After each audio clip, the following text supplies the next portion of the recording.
Good afternoon, everybody. I'm Ken Bastida. And I'm Elizabeth Cook. This is your Picks Now update at 4 o'clock.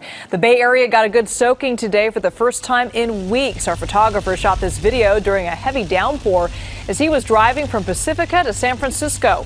Windshield wipers moving at full speed on Highway 1 earlier this afternoon. And this is what it looked like driving on city streets in San Francisco. Steady rain falling on Geary Street. Yeah, the storm is causing some damage. A large pine tree toppled over in Oakland. This happened on Arrowhead Drive about 7 this morning. PG&E says the tree came crashing down onto some power lines, broke a pair of power poles. In total, about 12 customers were left without power. The big story, though, is the blizzards going on in the Sierra. The storm is pounding the Lake Tahoe Basin with wind and snow. This is a look at a Caltrans camera on Interstate 80 right at Donner Lake. Now open to passenger traffic, but tractor trailers are being held back. Just a little too icy and slippery up there. We're going to go to our meteorologist, Paul Diano. As advertised, it rained hard last night and snowed hard in the mountains. Yeah, 2 phases to the storm. One, the actual front, where it poured this morning. It was coming down kind of tropical for about an hour, hour and a half. That part's over. Now we're into the scattered shower mode, but these scattered showers will not be your standard scattered showers. Over the next couple days, when it rains, it is going to pour for 20 or 30 minutes. Then the sun's going to come back out, and it's going to pour again, and the sun will come back out again. Well, one of those showers where it is pouring is sitting right over Oakland, the Oakland Hills, through Montclair, hop over the Caldecott, or hop over the mountains through the tunnel, toward Lafayette, and now almost to Walnut Creek and Pleasant Hill and Concord, and eventually Clayton, Alamo, and San Ramon. And some not as heavy showers, but still moderate rainfall around Angwin, heading to the east. Eventually Napa and American Canyon will get a few of those showers. Rest of the Bay Area is pretty dry, but those 2 heavier showers, look at all that in the Sierra. It is just coming down. Several inches of snow, excuse me, per hour. And we'll look now at the Sierra at Tahoe camera, which is showing blizzard conditions. That's fresh snow. That's not blowing snow. That's the snow coming down, but it can't hit the ground because it's getting blown sideways. I just saw a 66-mile-per-hour wind gust at Donner Summit. So it is basically a whiteout right now at all the ski resorts. And frankly, they're not complaining. They love it. Yes. They want a big ski weekend coming up. What's that sound I hear? Oh, it's people calling in sick next week. Yeah, I think next Monday, next Tuesday, there may be a few folks staying in the Sierra longer. So the winter storm warning, Northern California mountains, additional snow, not what's fallen already. New snow, up to 6 feet of new snow at the highest peaks, and even snow in places like northern Lake County and Mendocino County. They could receive more than a foot of snow tomorrow with some dropping snow levels. So the heaviest rain is done. We'll continue to see some scattered downpours the rest of today, also tomorrow, also Saturday. So staying kind of stormy. Great. This is good. This is one of the Sierra, that is such great news because the snowpack is in such bad shape. This snow that's falling now will be in our reservoirs this summer and will be the water that we're using in 2019. So you're saying I can take a bath? Yeah, you can bathe again, Ken. Please. We'd all appreciate it. Not only like that deep. Okay, Paul. Like a little puddle. Well, it's not fun and games for everybody. The North Bay hit hard by the storm. Emily Turner reports on what this rain means for Marin County's water supply. I'm Emily Turner in Marin County, where today's rains made a mess of the morning commute and several of the roadways. In fact, the usual places were flooded. Manzanita Park and Ride, Lucky Drive, etc. However, one place you won't see flooding is here, Stafford Lake up in Novato. It is the North Marin Water District's only reservoir. It's at 40% of its capacity. The reason that all of the rain we saw, up to 3 inches in some spots, won't end up here yet is that the ground is so dry. In fact, you can see all of the cracks on the ground. Well, this has to resaturate before the water can ever make it there. However, the Water District says there's more rain on the way, and they are hopeful for what this means for the future. I have the full story coming up tonight at 5 and 6.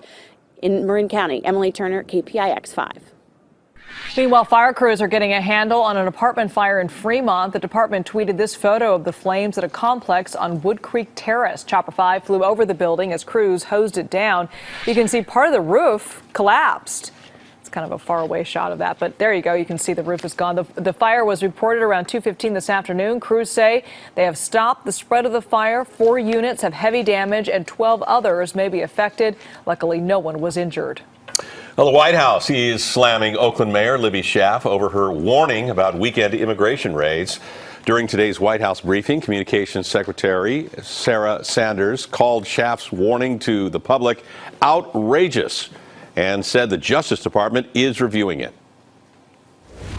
I think it's outrageous that a mayor would circumvent federal authorities and certainly put them in danger by making a move such as that, and that's currently under review by the Department of Justice, and I don't have anything else to add.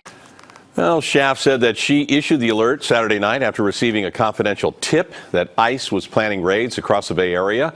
150 people were detained in the sweep nonetheless. The mayor's office issued a statement today saying that they're not aware of any Justice Department review.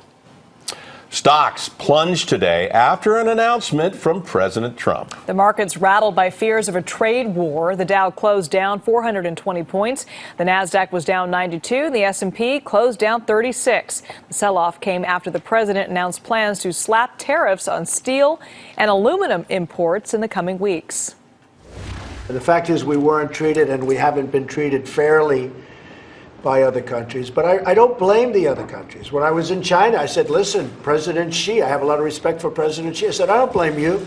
If you're able to get away with making almost $500 billion a year off of our country, how could I blame you? Somebody agreed to these deals. The U.S. will set tariffs of 25% for steel and 10% for aluminum.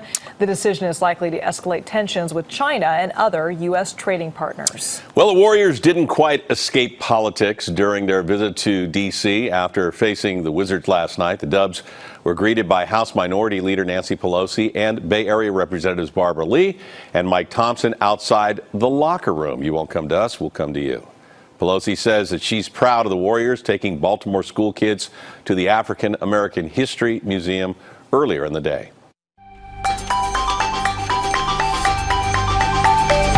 The Warriors took the high road after not visiting the White House this week, but Steve Kerr could not resist leaving D.C. without taking one jab out the door. Here's his response when asked about President Trump's recent 180 calling for stricter gun laws. Afraid of that. Forgotten which side he was on. It reminded me of Anchorman when Brick ends up on the wrong side of the fight, and he's like, yeah, and they're like, no, Brick, you're on this side. He said, Heine. Brick, get back over here. Heine. It was worth it. I know I'm going to take all kinds of it was worth it. That probably won't be the last time Kerr doesn't stick to sports. The Warriors road trip continues Friday in Atlanta. Giants and Angels' Chris Stratton making a strong opening argument for his bid to secure a spot in the rotation. Stratton struck out 3 over 3 scoreless innings. Evan Longoria continued to be comfortable in the orange and black. 4th inning, smacks a base hit to center field. Longoria's first hit as the Giants. I doubt he'll keep that baseball. Angels beat the Giants, however, 11-4. And in Mesa, the Rangers beat the A's 9-4. Oakland got all their runs on one swing of the bat from Chris Davis. Grand slam was his second home run in as many days. Jarrell Cotton gave up 4 runs in 2 innings. Kyle Shanahan is much more relaxed at the Combine this year than he was in 2017. He begins our top 5 with the secret he learned to make everybody optimistic about the 49ers. The way to get people to feel good about 6-10 is just start 0-9. I'm glad we didn't do it the other way around. It'd probably be a totally different feeling. Well, having Jimmy G doesn't hurt either. Tony Finau, 100 yards out of the 6th hole. He can keep the putter in the bag. Finau got the roll for an eagle. Louis Oosthuizen shot a 64, leads the opening round in Mexico. Steph Curry had a little mishap in his hotel room. Curry posted to Instagram, when you feel like you're on the PGA Tour, so you got to get some swings going in the hotel room, #idiot. Are you going to pay for that? Is it too late to nominate number 2 in white for an Academy Award? Haven't seen a flop like that since Godfather 3. That was bad. Wow. And number 1, James Harden putting Wesley Johnson on skates. Unfortunately for Johnson, L.A. isn't. Pyeongchang, down goes Frazier, plus a stare down for Harden. The Rockets have won 14 straight and remain half a game up on the Warriors for the top spot in the West. In fact, Klay Thompson, talking about the Warriors last night after their win, he said, we're going to try and win every game up to the playoffs. Yeah. And that's what it might take to catch Houston, because they're not going to lose. You know what else? Steph's going to trash every hotel room, too. This is like rock and roll basketball now. I kind of like that. We're going to throw TVs out the window into the pool. How did that happen? Dude, it wasn't a party. Yeah. No, Was he really I do this in the sports department. We got a driver, right? No. And you go back and you're almost hitting the light. No, I think you trash the room. And TVs are going out over the balcony into the pool. Parties. Party. Yeah. Well, they're going to the playoffs. Okay. Okay, maybe In a that's big good way. luck. Curry's going to pony you out for that table. You know that. Yes, I'm sure he will. We stream our KPI X5 News at 5 o'clock every day on CBS SF.com, and we'll be back in less than 60 minutes.